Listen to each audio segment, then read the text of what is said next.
Monday, so nothing's really getting carried out today. Ideally I want to wait for a Friday. I want to commence it on Friday, sort of give me 2 days in case anything goes wrong.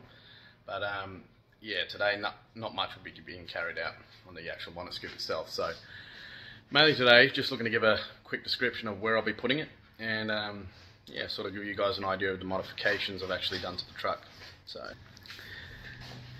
as I was saying in the last video, I was actually hoping to have the scoop sort of placed on the left side of the engine, but due to the actual support structure here on the actual bonnet, that's probably not going to happen, as I don't want to be cutting too much out. So the fan itself throws most of the air to the left side of the engine when the bonnet's open anyway, so it actually flicks it that way. But when the bonnet closes, I do hope that the upward motion here will flick most of the air upwards, sort of hit this sort of concave part here, which is where I've found it lines up. The actual curved part actually sort of sits around here somewhere, and I'll actually be cutting most of this off here, probably from there back and halfway along there. So as far as I can see and tell and measure, this section of the internal part of the scoop will actually fit perfectly within here. So cutting along there, that section obviously will be right side up, but that section will slot right into here and should fit pretty well. That's the idea anyway. And that's roughly where I think the scoop will fit.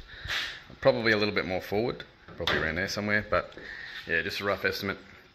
Won't actually know until I actually cut the holes, put the template down, and actually start the cutting, fitting and securing. So here's the template, actually pretty good kit that provides it. So after I have the holes cut, I'll be able to place the template over the holes. I'll probably cut this center section out and yeah, fit it up. I will need to get some rubber seal or something to place around the edge here, but yeah, have to look into getting it sometime this week. Yeah, shouldn't hopefully be too difficult, but as I was saying, things never really go to plan when you plan them. So there'll definitely be some mucking around, I think, a bit of cutting, trial and error, and yeah, we'll see where we end up. So yeah, as I was saying, I won't be cutting, or planning not to cut any of this support structure here. I'll just be using a Dremel, so it should do the job if I'm just cutting through the sheet metal, and I'll just clean it up and probably paint the edges that I cut just so there's no rust and corrosion and whatnot. So yeah, hopefully not too difficult, just from theory anyway, but we'll see where we get. As for the modifications on the truck, just a brief overview. As I was saying in the last video, I have a HPD front mount here. That wasn't too difficult to fit. The only cutting I had to do was this hole saw right here through the actual bull bar bracket.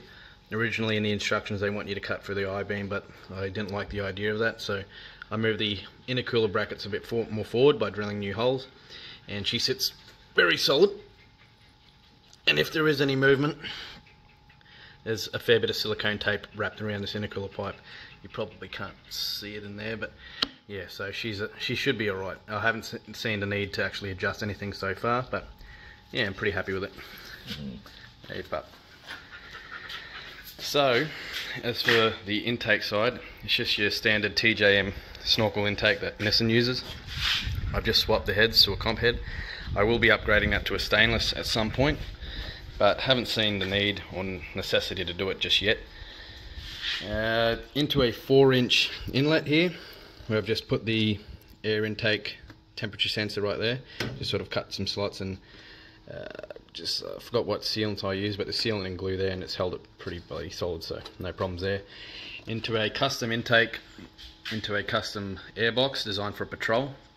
So during road use, I used a K&N air filter, and yeah, it does the job. But as soon as I'm doing any off-roading sort of beach work, dusty conditions, whatever, nothing beats a paper element filter. So just put the standard patrol paper element filter in there, and yeah, it'll do the job. So any off-roading, straight to the paper element. You're not going to get a better filter. It goes into a silicone joiner, 4-inch, into a stainless 4-inch joiner. I had to cut some slots. along the joiner in there to sort of squeeze the diameter a bit as it goes into an upgraded silicone, turbo intake pipe.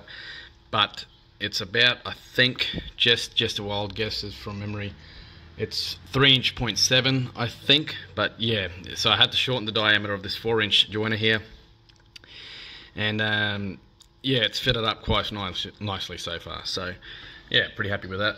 It goes into a rebuilt turbo built by MTQ. It has a upgraded compressor wheel to a billet wheel, which is 1/3 of the weight and 10 times stronger. So she does spool just slightly quicker over the standard. It's definitely noticeable. But yeah, it didn't go with a high flow as I'm not looking to push too much power just yet. And if I do wish to go higher power, there is a petrol turbo conversion that actually brings a variable vane turbo, and you use it, I forgot what you call it, but it's an aftermarket sort of vacuum wastegated control thing. There is no wastegate obviously on a variable vane, but it looks like this vacuum unit here, and I guess anyway, when I get to it I'll be able to explain it, but I haven't had one in front of me, so I don't really know the details just yet. But that is a future possibility of actually doing a retrofit and putting a petrol upgraded turbo on there, but yeah, just not yet. At the moment I'm pretty happy with just the billet. So for the fuel side, I've actually got a lift pump here, an Aeroflow, just a low 5 to 7 psi pump that holds pressure at the actual injector pump. They actually best work closer to the fuel tank at a lower sort of level, so ideally you'd want it mounted on a chassis pushing fuel, but it seems to be doing its job pretty well. I've had this there for actually over a year now, and the reason I actually installed it was, one, to take load off the injector pump itself, but I was going to install a secondary fuel filter. But I've kind of changed my plans, decided that as long as I change the fuel filter every 10,000 with the oil, I shouldn't ideally run into any issues, but yeah, we'll see how we go. As for the injector pump itself, you have your return line here.